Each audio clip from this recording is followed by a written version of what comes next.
Olá, estamos aqui em mais um episódio do podcast Expertise Contando Histórias e hoje eu tenho o privilégio, a honra de ter aqui um amigo querido, Carlos Souza. E a gente vai começar a bater esse papo aqui e vamos contar a história do Carlos. Meu amigo Carlos, muito obrigado primeiramente pelo convite, por ter aceitado o meu convite, né, de estar aqui comigo. E a ideia é essa mesmo, a gente trocar uma ideia. E como a gente já se conhece há muito tempo, eu acho muito importante a gente compartilhar um pouco da sua história. Então, quem é o Carlos? E é isso aí, vamos lá. Bom dia, Cristiano, muito obrigado pelo convite. Eu sou o Carlos, né? E eu comecei a minha vida profissional, né, numa empresa. Quer dizer, eu trabalhava com meu pai, né, inicialmente na serralheria, meu pai era serralheiro, né? E aos 18 anos de idade eu resolvi ir para o mercado privado, né, fora do âmbito do meu pai, né, para poder crescer um pouco mais, né? E nisso eu fui para uma empresa de embalagens, de papel e plásticos, né, trabalhei lá durante um período. E resolvi ainda mudar. Nesse período eu aprendi a informática, né? Fiz um curso no Prodazem na época. Sarmento, né? Porque no Prodazem eu fiz foi o estágio. Eu fiz no Sarmento, eu fiz um curso de informática, né, na linguagem COBOL, né, que hoje seria, se eu tivesse seguido essa carreira, seria bem remunerado, né? Mas enfim, aí foi o início da minha trajetória, né, com relação a isso. Depois saí dessa empresa de embalagem, fui para a empresa, né, de construção civil e imobiliária, né, para poder começar a minha vida profissional ali, de fato, né, vou falar assim, ali que eu comecei a encarar a vida profissional. E o que te levou à contabilidade? Bom, a profissão. A contabilidade, o meu sonho era ser engenheiro civil, né? Até voltando um pouco, eu fiz um curso técnico em edificações pelo Senai e pelo Centro Taguatinga lá, eu esqueci o nome agora me fugiu.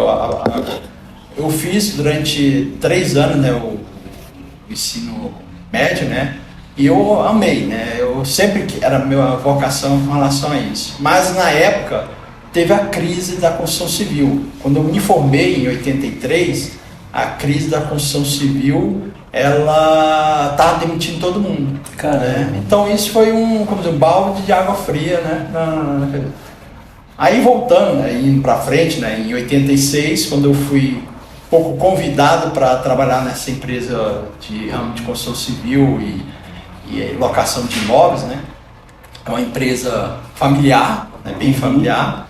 E a primeira tarefa minha era organizar documentos de arquivos, né? Papel, colar papel, encaixotar tudo, né? E aquilo ali foi me despertando a curiosidade com relação a isso, né? A contabilidade, teve um amigo meu que entrou na época, que eu agradeço também a ele, tanto meu primo, né? E esse meu amigo, por ter me ensinado a contabilidade, né? Feito eu amar a contabilidade, foi um ambiente até bem satisfatório, né, de a gente aprender. E tem a hora que eu perguntava demais, ele não conseguia me explicar, e falava, cara, não consigo saber. Então isso foi o meu início da carreira. Aí eu entrei depois para aprimorar, entrei no curso La Salle, né, no Colégio La Salle, também agradeço muito os professores que tinham lá. E uma coisa que eu aprendi, tem certas, né, coisas que você vai aprender na segunda das pessoas. Só tinha um professor de contabilidade que ele falou assim: tudo que entra é débito, tudo que sai é crédito, né? Aí o que eu tinha dificuldade disso, né? Uma coisa dos contadores, quando estou iniciando, essa questão de débito e crédito é muito difícil de entender. Aí ele explicou: se entra um carro, né? Se entra um carro, você vai colocar o carro no patrimônio do carro. O que saiu? Saiu o dinheiro. Então você vai tirar o dinheiro da conta. Então você vai creditar o banco, né, no caso o caixa, né, e vai debitar o seu patrimônio. Aí aquilo foi acendeu a luz e daquele momento para frente, contabilidade para mim virou como se andasse de bicicleta. Aprendeu a andar de bicicleta, tá ali. Fez sentido, né? Fez sentido. E aí foi, né? Eu fui crescendo na contabilidade e amando cada vez mais. E uma das coisas mais importantes que eu aprendi na contabilidade, né, que você, contador, ele tem que saber a fonte, né? O mais importante, principalmente quando você está em um escritório grande, né, ou em amigos que sabem mais do que você, mas de vez em quando você tem que questionar. Isso aqui está certo? Qual é a legislação disso? Né? Isso é muito importante para quem está aprendendo contabilidade. Não pegar só as informações que são passadas, mas saber se realmente aquilo está correto. Porque quanto mais hoje que a legislação muda de um dia para o outro, né? Então você pode correr um risco de estar fazendo uma coisa que já não é utilizada. Entendi, olha que fantástico. Legal, então é sempre importante você ir na origem da coisa, né? Procurar sempre se informar com aquilo que foi dito, foi ensinado, mas assim, peraí, vamos investigar isso. Então você ia a fundo, né? Aí eu fui crescendo, né, na empresa, e uma coisa que como eu era até contabilidade ainda, né, eu me senti e eu não tinha feito nenhum curso superior. Aí até quando eu resolvi fazer um curso superior em 2004, né, já tinha um tempo aí, porque eu me sentia um pouco de vergonha quando meu patrão, né, me apresentava como contador, né? Eu falei, pô, ele é o contador da empresa. Eu falei, pô, eu não sou um contador, eu sou até contabilidade, né? Mas assim, internamente eu sabia que eu era contador, claro. Né? Que naquela época o até contabilidade poderia assinar, né? Só não poderia fazer auditoria. Aí eu falei assim, não, né? E eu vi que eu estava perdendo o mercado dentro da empresa, né? Eu estava assim, me sentindo um pouco ameaçado. Eu falei, não, vou fazer o curso, né, superior. Aí até fui questionado, né, que eu tinha um grande amigo meu, né, que eu aprendi muito a parte jurídica com esse amigo, que é o Dr. Maurício, né, de Oliveira, que infelizmente já faleceu. E ele me ensinou muito, ele é uma pessoa que gostava muito, vou falar assim, ele é como se fosse um outro pai para mim, em termos assim, de aprendizado, né. E aí as pessoas questionavam para mim, por que você não faz direito? Né? Em vez de você fazer contabilidade, você faz direito. Mas só que a minha vida era tão corrida, né, que eu falei assim, se eu for fazer direito, eu não vou ter tempo de estudar, né, para poder me dedicar àquilo que eu gostaria. Né? E a contabilidade, como eu já conheço contabilidade, é um curso que vão falar assim, eu vou tocar mais fácil. E realmente, né, eu aprendi muito. Né? Quando eu entrei na faculdade, eu vi que não era só aprender contabilidade, tá? Você aprendia muita coisa, economia, né? Aprendia finanças, né? Então você aprendia, tinha um leque, né? Tipo, a contabilidade era só mais vamos fazer um recheio do bolo ali, então tinha partes super importantes, né? Auditoria e tudo mais, mas o que eu vi, o que eu aprendi, inclusive com os colegas de faculdade, né? Aquilo ali me cresceu profissionalmente, né?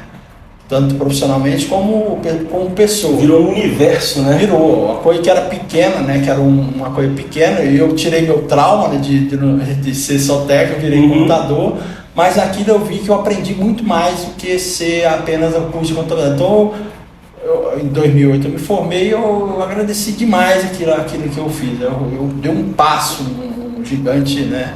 Assim, as pessoas têm que procurar estudar, têm que cada vez mais, não precisa ser faculdade em termos de estudo, né? Mas assim, convivência com pessoas, isso é muito bom para a profissão da pessoa.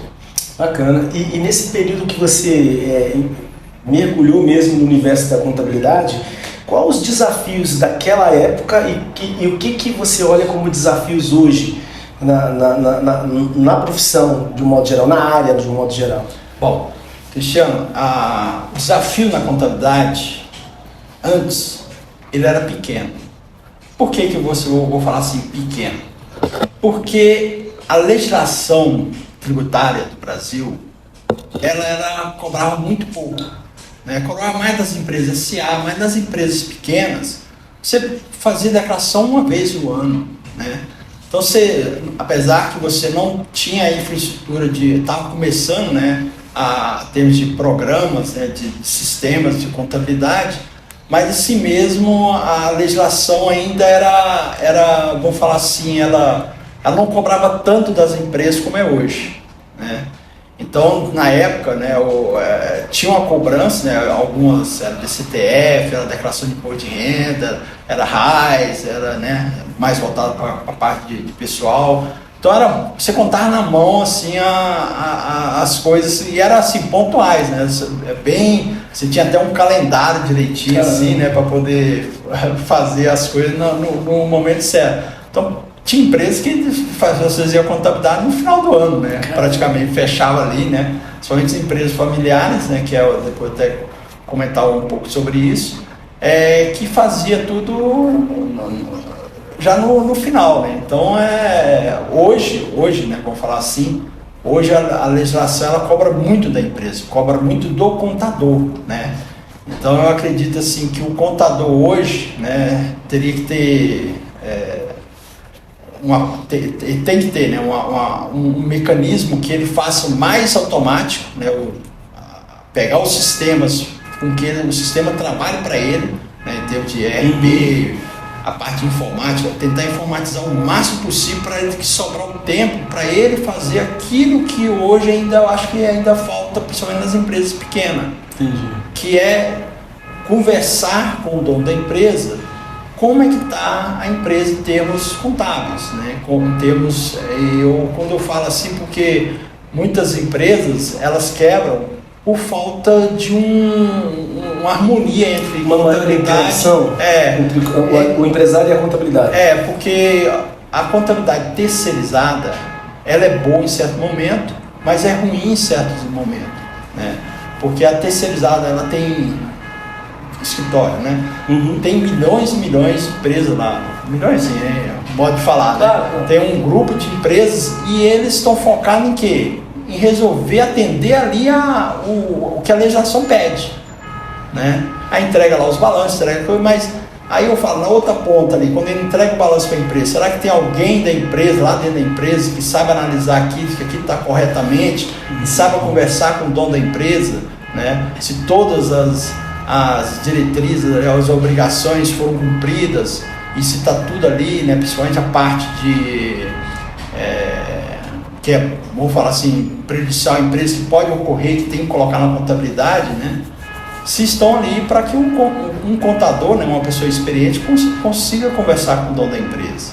Então isso aí que talvez falta um pouco, né, nessas empresas hoje, um pouco mais de interação entre...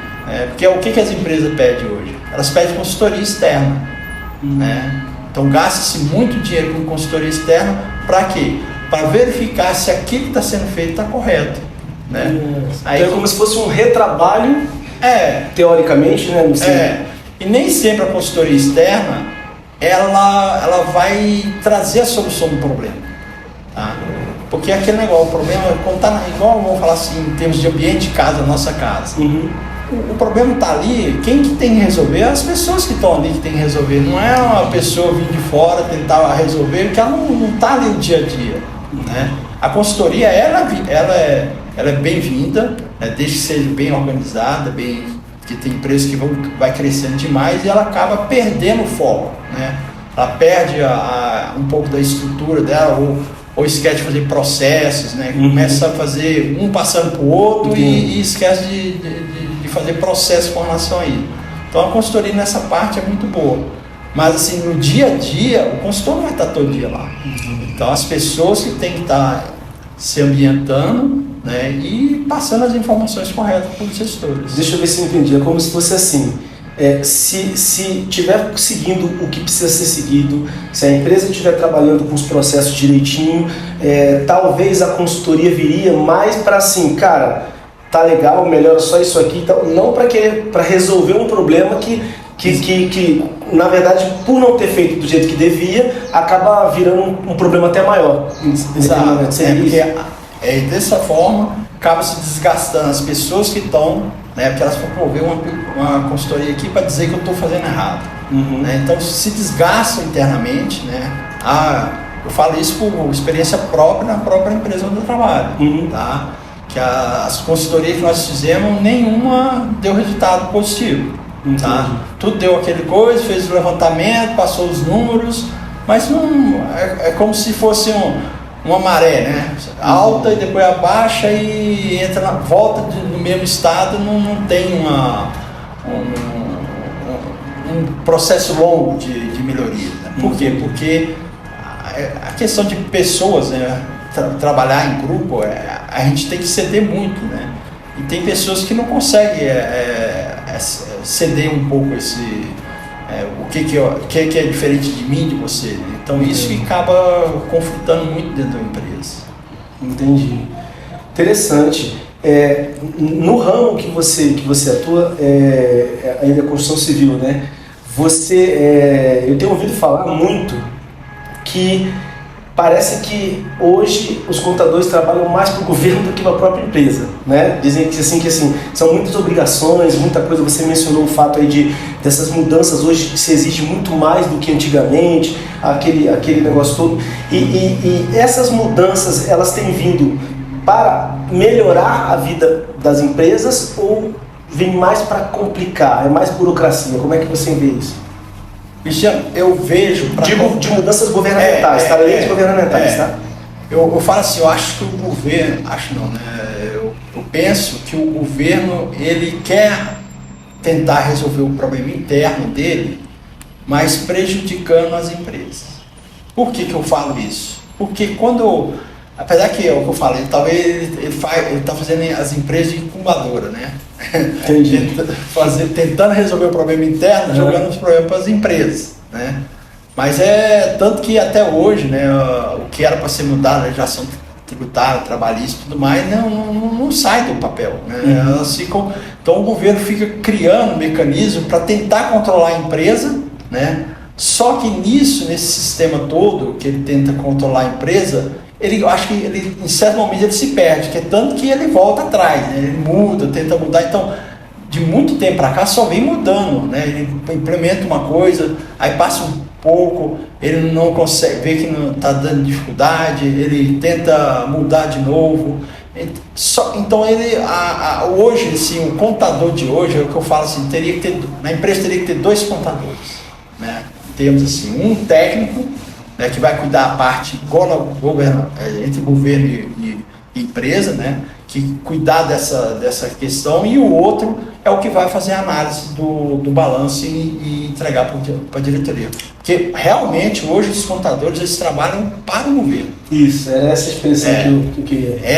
Hoje todos os contadores trabalham para o governo. Eles não, praticamente, a maioria, é o que eu falo, quando é escritório de contabilidade, eles não têm tempo de atender muito a parte do empresário.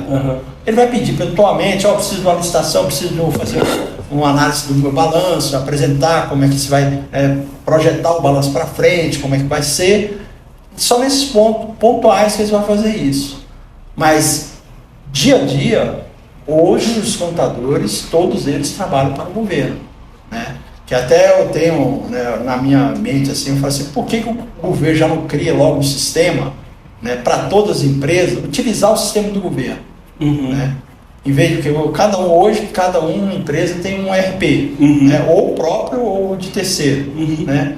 E tudo aquilo você tem que converter aquelas informações, todas essas empresas de tecnologia tem que converter essas informações para mandar para o governo.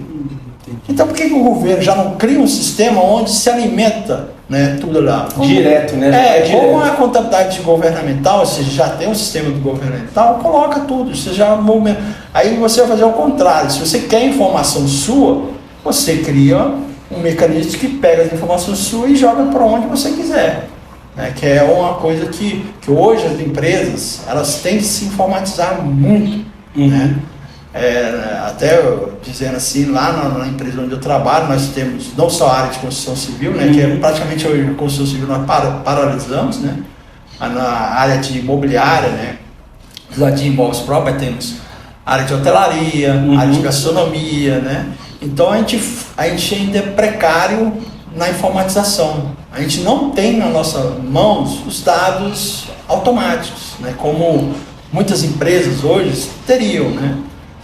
há um tempo atrás, as montadoras, né, as concessionárias, elas tinham estoque dentro das empresas. Hoje você vai numa concessionária para você comprar um tapete, provavelmente a pessoa vai falar assim, ó, eu vou pedir, você paga aqui, eu vou pedir a fábrica o tapete.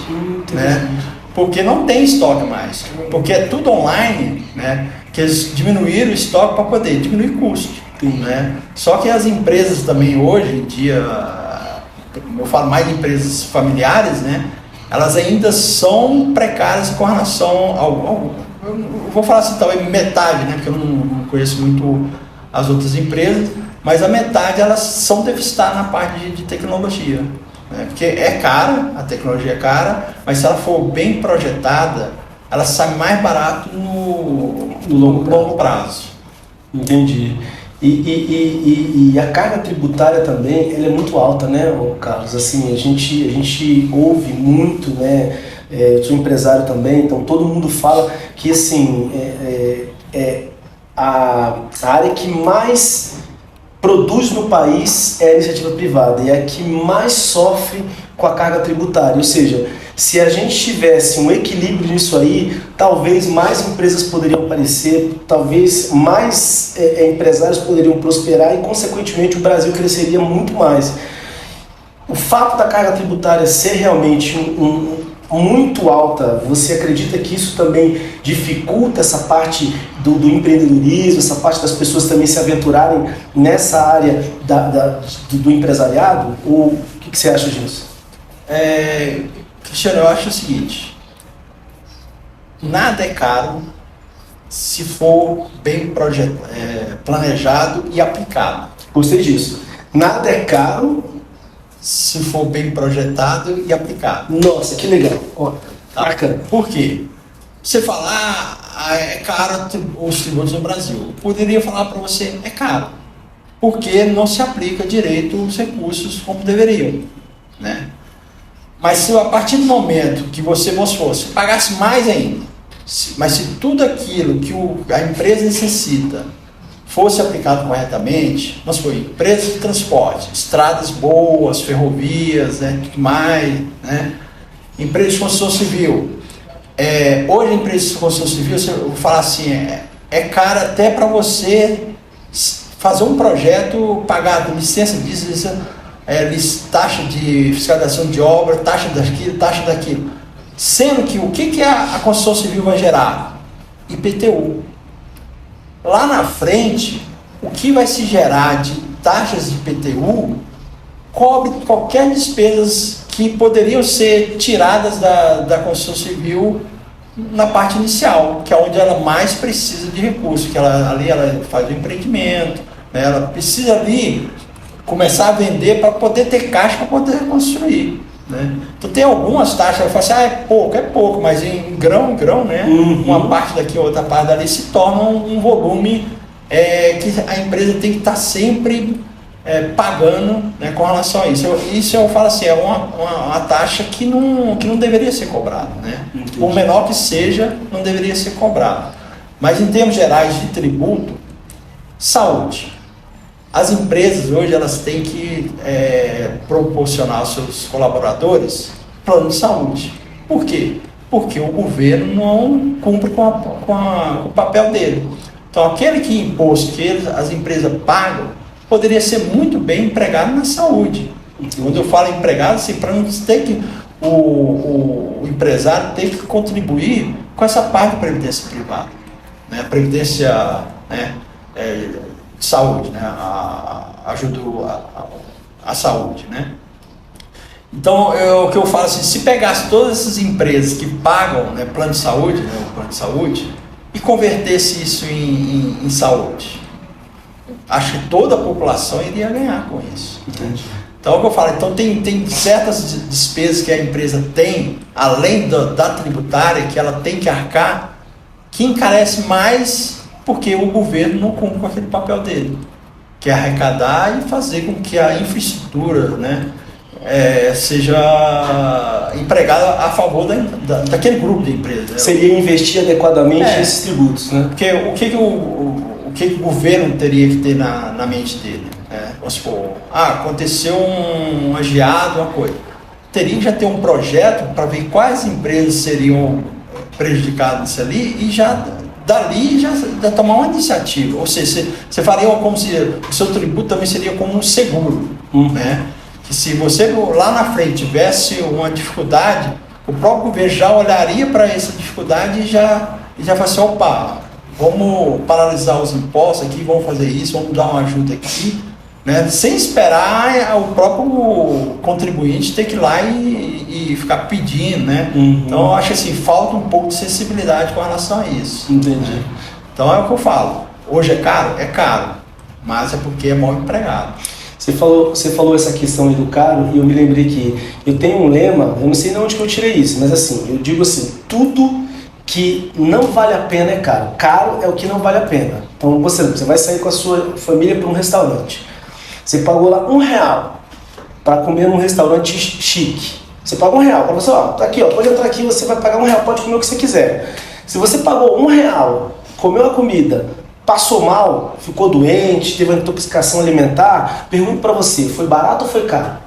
Caro, né? Foi caro, porque não valeu a pena. Então quando você pega um valor que investe em algo que vale a pena, você percebe que não foi caro. Então hoje as pessoas falam assim, tal coisa é caro. E assim, pô, caro referente a quê? O que você está recebendo? O que vão te entregar? Valeu a pena? Não valeu a pena? Para você poder definir se é caro ou não, eu tenho essa ideia do que não vale a pena. E você trouxe aí muito, muito inteligentemente essa questão do que não é planejado, do que é aplicado adequadamente. Por isso que a gente realmente acha caro, que os impostos são caros. Porque se os impostos, os tributos, ainda que fossem caros, fossem investidos adequadamente, talvez a gente não tinha essa sensação de que a gente está pagando caro, né? Exato. Faz todo sentido mesmo. E Carlos, uma pergunta aqui. Você, com a sua experiência, essa caminhada já dentro da profissão, eu sei também que você, além de ser contador, você também é um controller, tem aquele conhecimento de finança, né? Que tipo de dica, de conselho para quem está começando, para quem está chegando na profissão, né? Que tipo de dica você daria para esse novo profissional dessa área contábil financeira? Dedicação. Eu resumiria assim, dedicação, né? Porque é difícil hoje, né? Vamos supor assim, dependendo das empresas, né? A pessoa ser reconhecida, né? Profissionalmente e vamos falar monetariamente, tá? Mas quando há esse conflito com a pessoa em si, eu tenho o reconhecimento pessoal e não tenho reconhecimento financeiro, né? Isso pode trazer para a pessoa um descontentamento e ela se prejudicar mais ainda naquela questão. Então, o importante, tá? É importante assim, as pessoas ela tentar aprender o máximo onde elas estiverem, né? Aprender o máximo, tentar conviver com pessoas que saibam mais do que ela, né? E aqui nunca perder o foco da origem, aqui que eu mencionei, né? Da onde que vem a fonte, né? A fonte principal, se é legislação, se né? Alguma coisa da própria empresa. E com isso ela vai crescendo aos poucos, né? É que nem uma frase, né? Que assim, tudo que você faz, uma hora chega aquilo que você quer, né? Então a pessoa não pode querer que a finança entre na frente e ela venha atrás. Se ela entrar na frente, a finança vem atrás, né? Isso é experiência própria. Legal. Tá? A partir do momento que você não desanime, que você cresça, né? Tentar profissionalmente ali crescer cada vez mais e cada vez mais apegar as pessoas que saibam mais do que você, que era até um lema, já faleceu meu patrão, né? Ele falou: Carlos, nós temos que contratar pessoas mais inteligentes que a gente. Acredito nisso também. Tá? Porque você, contratando pessoas mais inteligentes que você vai aprender com elas. Porque se você faz ao contrário, não estou dizendo que você não tem que fazer o contrário, lógico, você tem que ensinar também, claro, né? Mas você acaba sendo sugado, né? Então o que ele quis dizer isso vou falar uma parábola, né? Que você realmente tem que estar sempre aprendendo e convivendo com pessoas que sabem mais que você. Eu passei por isso na empresa logo no início, antes de ter o grande empreendimento que nós construímos, né? Eu me sentia sugado, né? Eu não tinha mais ninguém eu ia até abandonar. Eu falei assim, ou o empreendimento sai ou eu saio da empresa. Entendi. Né? Aí, graças a Deus, o empreendimento saiu, com isso vieram várias cabeças pensantes. E com isso eu consegui, para mim, né, profissionalmente, mudar, né, e crescer. Agora, só uma questão, Cristiano. A questão hoje em dia é que está muito difícil a gente conviver em grupos, né? Algumas legislações aí que estão surgindo, isso está atrapalhando um pouco da convivência em grupo. Que tudo que você conversa com um colaborador que seja inferior a você, que você cobre dele uma tarefa, isso pode determinar que você está assediando essa pessoa. Né? Então isso tem trazido um pouco de dificuldade, né, em relação às empresas, né? Que nem aquele, eu não gosto de fazer isso, não preciso fazer, né? Então fica muito difícil essa relação. Então isso as pessoas têm que amadurecer mais com relação a isso, né? Porque dependendo do que a empresa faça de mecanismo, nós já tivemos lá palestras com relação a isso, né? Esses assédios, porque assédio não é só moral, né? Assédio em termos geral. Mas a gente viu que a gente está com um problema, né, grande para resolver, né? Isso tem que ser amadurecido. Isso aí eu acho que até o próprio governo teria que amadurecer um pouco, né, com relação a essas questões para poder ajudar a humanidade. Falo não é só de empresa, em termos de pessoas, mesmo você ouve aí falando aí. As relações sociais de modo sociais, elas têm que ser mudadas. Até o próprio condomínio mesmo. As pessoas vivem em condomínio, né? Vira uma guerra entre as pessoas e eu acho assim, esse amadurecimento que eu acho que tem que evoluir. Nós precisamos evoluir muito nisso aí. Legal. Cara, a gente já está partindo para o final do nosso papo e eu queria fazer a pergunta final, que é: Carlos, o que você gostaria que contassem sobre você? Não estou dizendo que você precisa morrer para isso, tá? Mas qual a história que você gostaria que contassem a respeito de você? Bom, Cristiano, a minha vida foi dedicada, né? Eu queria que as pessoas contassem uma pessoa que realmente se dedicou a vida vamos falar assim, a empresa, as pessoas, tá? Porque eu nunca deixei de ajudar ninguém. Eu sempre procuro, independente de qual área, independente de quem seja, eu sempre cumprimento as pessoas, né? Sempre tento ser o mais agradável para as pessoas com relação a isso. E com isso eu tento transmitir aquilo que eu sei, eu gosto de ensinar, tá? Eu gosto que as pessoas aprendam. Apesar que as pessoas têm hora que já me chamaram que eu sou controlador, né? Mas eu não sou controlador, tá? Não quero as coisas da minha mão. O que falta para mim é talvez a compreensão um pouco mais das pessoas. Falam assim, não, eu quero pegar um pouco disso que você faz e vou fazer. Então eu sempre me dediquei à empresa, né? Sempre me dediquei às pessoas, sempre eu nunca, como se diz, eu me esmoreci, né? Não sei se é a palavra correta, né? Me desgastei assim de ponto assim, quero abandonar isso aqui, quero desmotivado, né? Nunca me desmotivei, pelo contrário. Quando eu me achava desmotivado, eu sempre procurei dar a volta por cima, assim, não, eu tenho que procurar uma coisa e me motivar mais ainda dentro da empresa, fazer com que ela cresça, que ela veja, né, o meu papel fundamental aqui dentro, né, independente de qualquer coisa. É isso assim que eu queria que as pessoas vissem aquela pessoa batalhadora que desde o início. Legal. Não, e eu posso dizer isso, eu te conheço há mais de 20 anos e não teve um momento que eu te procurei para demandar alguma coisa e você sempre foi receptivo, sempre foi atencioso.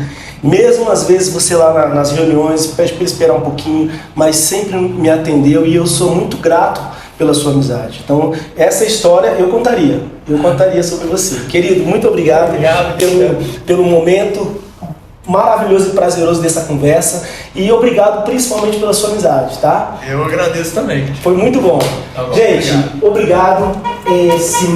Foi mais um episódio do podcast Expertise Contando Histórias e hoje eu tive esse privilégio de estar conversando com o Carlos Souza, que é um amigo de muito tempo, um excelente profissional, e é isso aí. Um abraço!